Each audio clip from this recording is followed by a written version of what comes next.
Right now on the Night Beat, volunteers picked up more than 90,000 pounds of litter last year, but we still see trash along the road every day. The harsher punishments you could face for illegally dumping trash and how police are enforcing it. Then at 11:14, these tiny cameras are watching your every move while driving. Some say it's an invasion of your privacy. Hear why supporters believe they could help solve crimes. But first, anti-Semitic flyers found in a Middle Tennessee neighborhood. How police are tracking down who is responsible. 10 News in High Definition is sponsored by Rusty Wallace Automotive Group. 10 News on WBIR starts now. We begin tonight with a look at your live radar. A rainy week ahead, but also some spring-like temperatures. Chief Meteorologist Todd Howell joins us. And Todd, tell us a little bit about what we're looking at the next few days. Yeah, next few days, warm temperatures, Caitlin. Yes, spring-like weather heading our way now. Coming up, Caitlin. Warm, Todd. Thank you. Well, as Todd mentioned, the rain may seep back in later this week. You can track the showers using the WBIR app. It's free to download in the App Store. New tonight, Knox County is cracking down on litter bugs. The sheriff's office says last year deputies arrested 30 people for littering. The county also issued 25 citations and 15 warnings. Reporter Mary Klingler talked to the county's new environmental officer and explains what consequences you could face for illegally dumping trash. Mary? Caitlin. Mary, thank you. New at 11, a man from Kentucky is charged with killing a 3-year-old child. It happened Sunday night in Whitley County. First responders arrived at the home and found a child unresponsive. They were later declared dead at a hospital. Deputies arrested 22-year-old Jordan Taylor. He is now charged with first-degree murder. An update tonight, another person is charged in the mass shooting out of Sweetwater.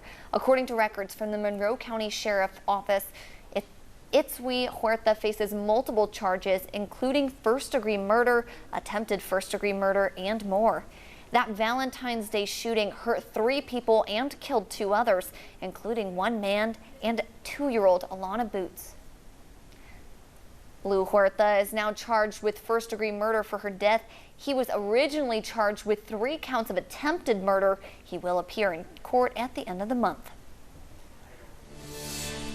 Scammers are targeting people in Roane County. Rockwood police say the scammers are calling community members pretending to be deputies. They're asking for donations. Rockwood police says they will never ask for money over the phone. And a good reminder, neither will other police departments. If you receive a call like this, hang up and call the number on your screen. Inside the legislature, a proposed bill would allow law enforcement officers to carry guns even while under the influence. Senator Joey Hensley from Middle Tennessee proposed the bill last month. It would also allow people to carry a gun on college campuses and in parks. The bill now heads to the Senate Judiciary Committee. We will pass along any updates.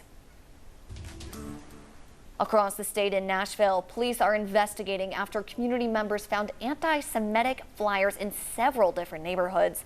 Now they're trying to find out who is responsible. Reporter Lydia Fielder spoke to neighbors about why the flyers are upsetting for everyone. Signs like this are in response to flyers like these. Friday marks 1 year since Russian troops invaded Ukraine. Thousands of community members and troops have been killed, and many fled to other countries. Today, President Joe Biden made a surprise visit to Ukraine. It's his first trip to the country since the invasion started. He met with President Volodymyr Zelensky. President Biden is also expected to announce another delivery of weapons to Ukraine and more sanctions against Russia. Here in East Tennessee, Bridge Refugee Services welcomed around 280 people from Ukraine. The former mayor of Knoxville and United States ambassador to Poland says the U.S. serves as a safe haven for refugees. Dedicated. Our coverage on Ukraine 1 year later continues this week. On Thursday at 5:30, you'll hear more stories from people who have come to East Tennessee seeking shelter from the war. New tonight, Knoxville fire crews and city leaders teamed up to teach life-saving skills. It happened in North Knoxville at the Larry Cox Senior Center. People learned skills like CPR and how to stop bleeding free of charge. KFD says a heart attack does not have to be a death sentence. especially if people are trained properly. States. There will be another workshop this Saturday from 9 to 11 in the morning at the same location. Right now, crews are demolishing buildings on Cumberland Avenue. It's the start of a $500 million housing project. Developers plan to bring 4 apartment buildings and a parking garage to the College Strip. The old Stefano's Pizza and Jimmy John's are being taken down to make room for the hub on campus. UT students say they're sad to see those businesses go. With the construction, make it a school. The city says this project will generate tens of millions of dollars in local taxes alone.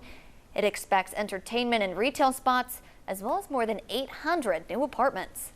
Knoxville Mayor India Kincannon says she expects more apartments will help address the citywide housing shortage. She says more availability may also drive down rent prices. New parents, check your pantry. 145,000 cans of baby formula are being recalled for a possible health risk. The recall affects the Enfamil plant-based formulas made from August to September of 2022. The company cites a possible cross-contamination with bacteria. No illnesses have been reported. If parents have any questions, they should ask their child's pediatrician. Right now, gas prices are staying steady across Tennessee, and right now the price for a gallon of gas is $3.10. That's only 1 cent up from last week when prices were $3.09 a gallon. AAA says enjoy the steady prices now. It expects the average to rise as Americans hit the road this spring. Here in East Tennessee, Knox County is seeing gas prices on the higher end at $3.10 a gallon. You'll pay the most in Monroe County at $3.17 a gallon, and prices are the cheapest in Claiborne County at just $2.97. Catching criminals with cameras in less than 3 minutes. We'll show you how this small device is helping police solve crimes and why some say it's an invasion of privacy.